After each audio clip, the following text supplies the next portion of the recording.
Hey friends, Ryan here, and today we're finally getting back to this Chicago coin Blue Max. So it is June 24th, about 12:48 p.m. And today we're going to do some Bondo work, body work, whatever you want to call it.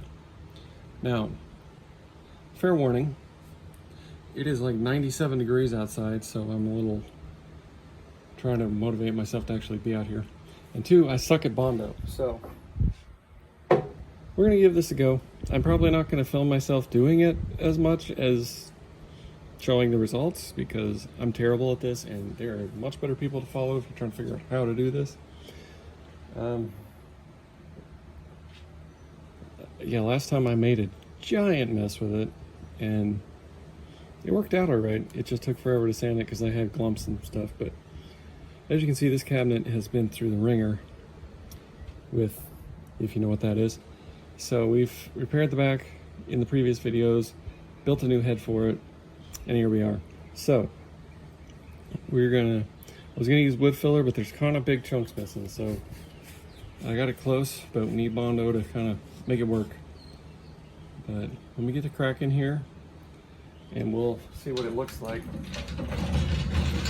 This side is not so bad. It's got some down there and some in the back. And the front is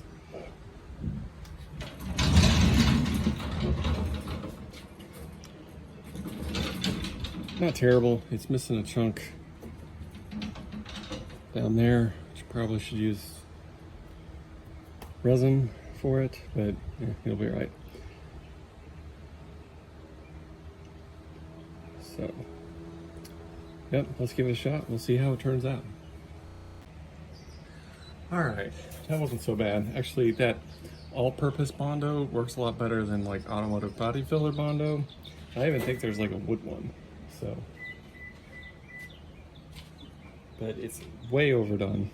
I used almost a whole can, but there's some really low spots. But all this stuff will stand out. It'll look a lot better.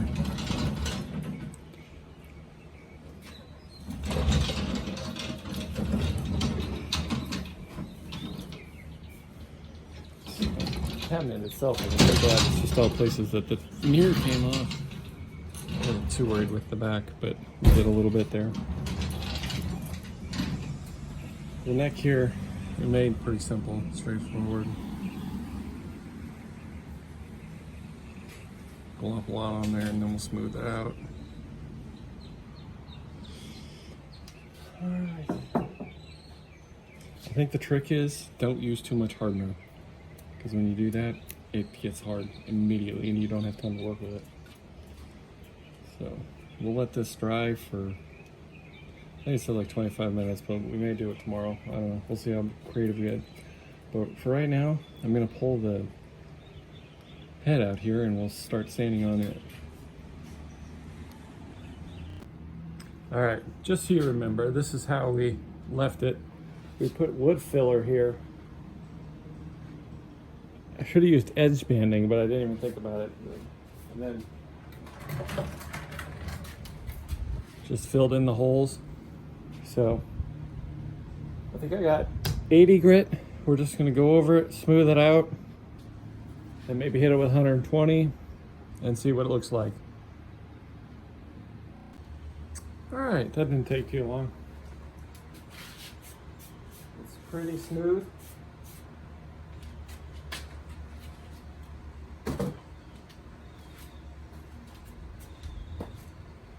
See, most of that came off. So we're not trying to make it all one color. We're just trying to make it smooth for when we paint. So anyway, looks good. The cabinet's almost dry, maybe another 10-15 minutes, and we'll go from there. All right, another fun thing that I did, trust me, I saw a guy do this on YouTube, right? Rush Fan of Pinball, I believe. I'm not sure if he invented it or what, but anyway, you take, like, you can get any kind of joint compound you want, really, but after you get it down, get it, you know, your 80, 120 grit, go over, like, the entire thing if you really want to, or just the delaminated, or can't even think of the word, the planking spots on your cabinet. Even if you went over with Bondo and just put a thin layer of this on there, and it'll fill all that stuff in. Now, it's not meant to be like structural or anything. It's just meant for purely aesthetic, to get them little bitty cracks out. So this is the color change crap that dries, goes on pink and dries white. You can see some still pink is drying. So we'll let that do whatever the hell it is that does. And then we'll come back and hit it with 120 grit, and it should be ready to prime. After we wipe it off, get the air compressor out and blow all the crap off of it,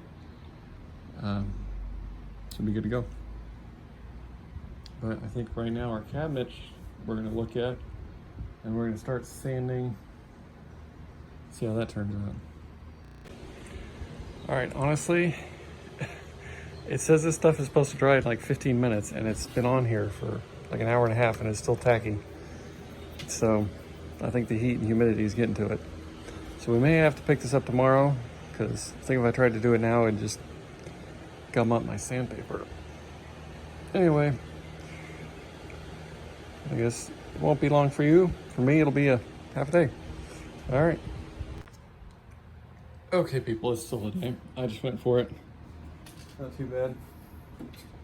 So, I've only done this side and the top. Can you tell the difference? Looks pretty damn good, if I do say so myself. It's a little wavy, but you're never gonna get it perfect. Or at least I'm never gonna get it perfect, per se. If you're painting it black, you probably would run into issues, but being it's white with the polka dots and stuff, you probably won't be able to tell. But it looks a damn sight better than it did.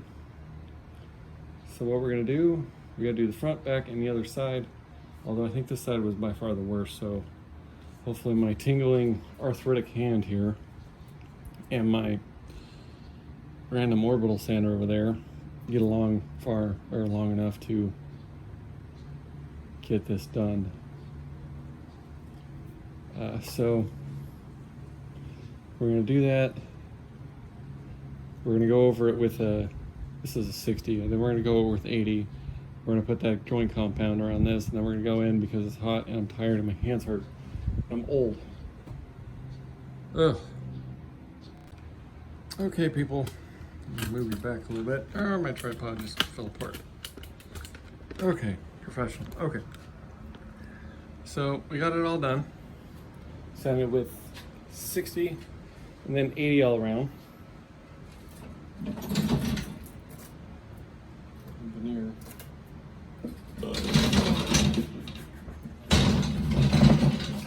My cord is being a bastard. Alright. Front here looks reasonable.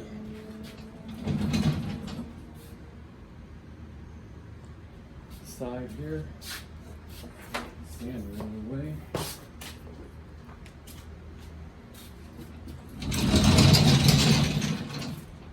Pretty good. I think we may have seen that one before. Back. It's alright. You see, I'm completely covered in this crap.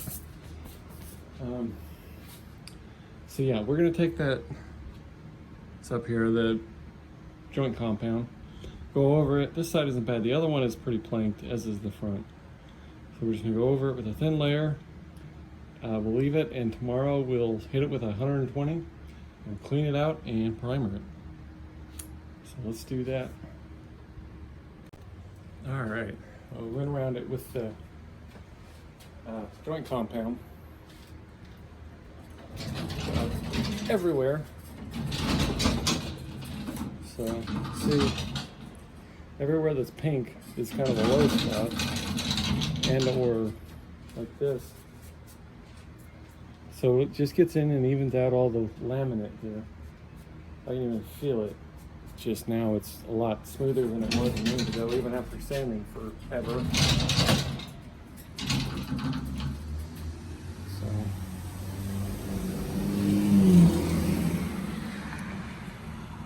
Anywho, we're gonna let this dry till tomorrow because it's so damn hot and humid out here. It takes forever. And it's like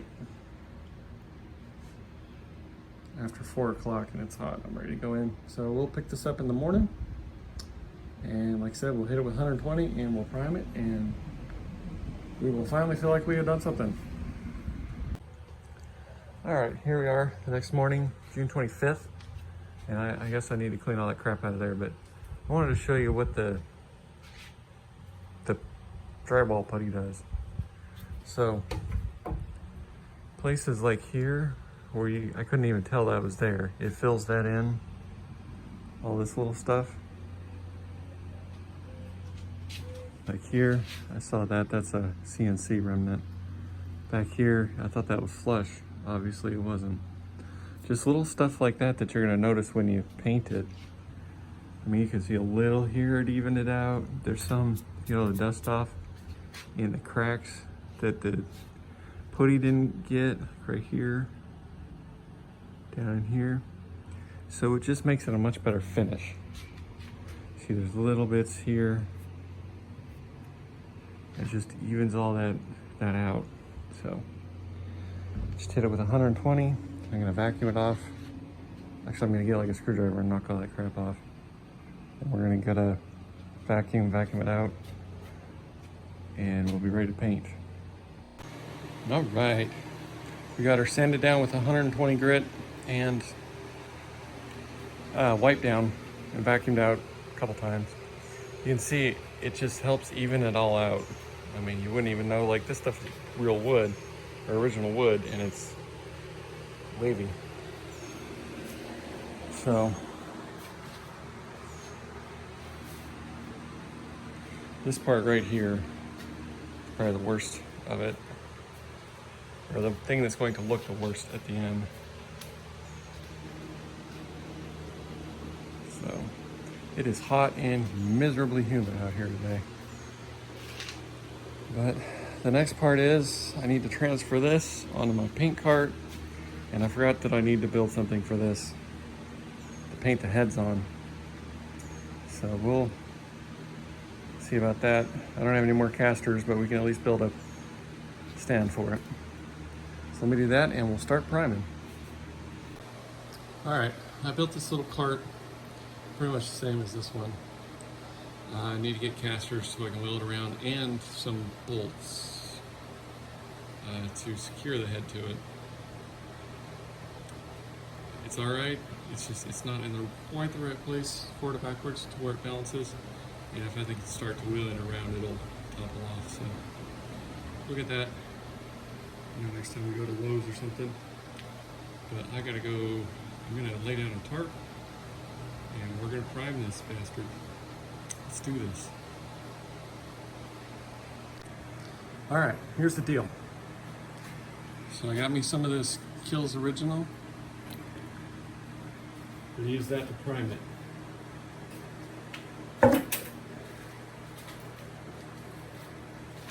I also got one of these.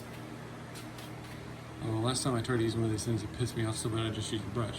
So I got a brush right there on standby, and it'll also help get in all the nooks and crannies. So, the goal today is just to prime everything.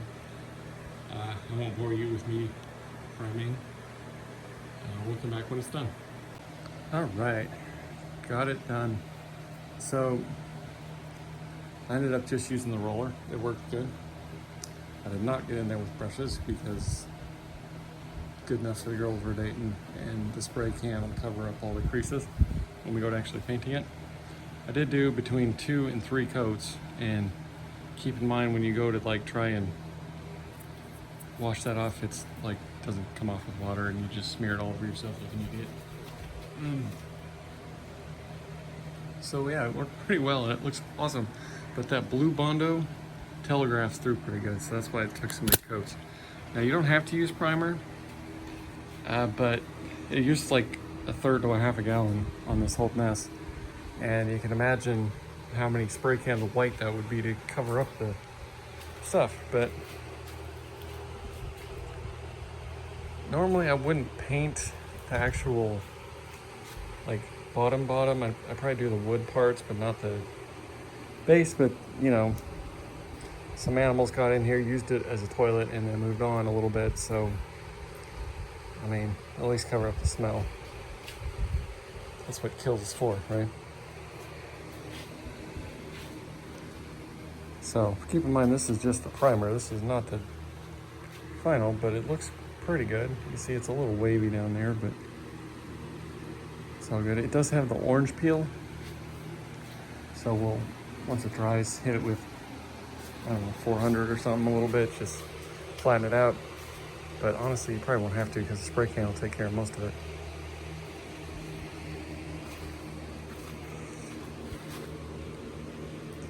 But yeah, the little roller marks, I try to get most of them. You can't probably can't even see it. Oh yeah, you can, a little bit. So you can see this is just one coat. This is 2 coats. And the cabinets on the outside is 3, so I mean, didn't get too crazy with it. A little spot here, looks like I kind of missed. It's all right.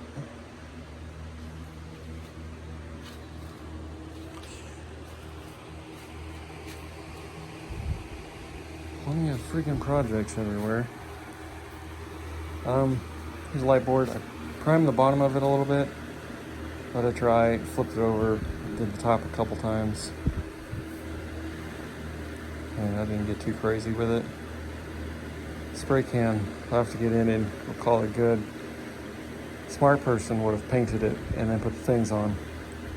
But, you know, I'm not that smart. Next time, remember that. Neck, a little awkward to get to, but it works. Yeah, paint the flats and then put it together. Also, the pitch between all the lights, don't measure the circles, the light holes and then the big holes, how far apart they are from each other. Make them the same. Dumbass didn't think to do that. He just copied the things and they weren't the same. Anyway, let me know what you think.